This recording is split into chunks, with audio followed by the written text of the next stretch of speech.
आज दोन राज्याचे महत्त्वाचे विधानसभेचे निकाल आले आणि भाजपाला लोकसभेनंतर अजून एका मोठ्या पराभवाला सामोरे जावे लागले। हरियाणा आणि जम्मू आणि काश्मीरचे आज निकाल लागायला सुरुवात झालेली आहे।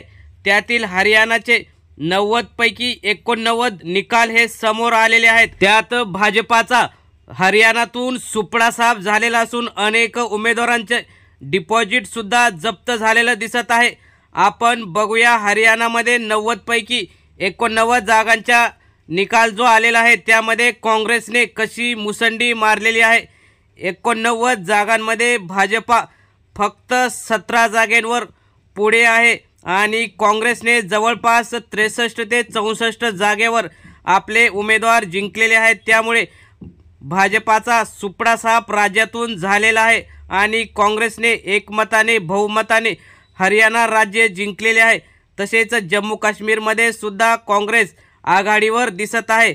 हरियाणामध्ये अजून लोकदल ही छोटी पार्टी त्यांचे सुद्धा 2 उमेदवार जिंकलेले आहेत। भाजपाला आता इतर 2 राज्यात तगडा झटका बसलेला असताना आता महाराष्ट्र भाजपाला हद्दपार करायची वाट बघत आहे।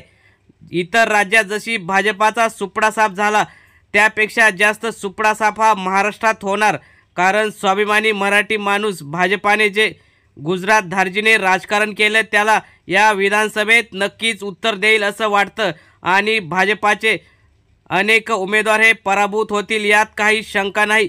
मित्रांनो, तुम्हाला काय वाटतं, हरियाणाप्रमाणेच भाजपाचा सुद्धा आपल्या महाराष्ट्रात सुपडा साफ होईल का? आपल्या प्रतिक्रिया कमेंट बॉक्समध्ये नक्की कळवा आणि आपल्या राज्यात भाजपा किती जागेवर अडेल आपल्या प्रतिक्रिया नक्की मांडा। धन्यवाद।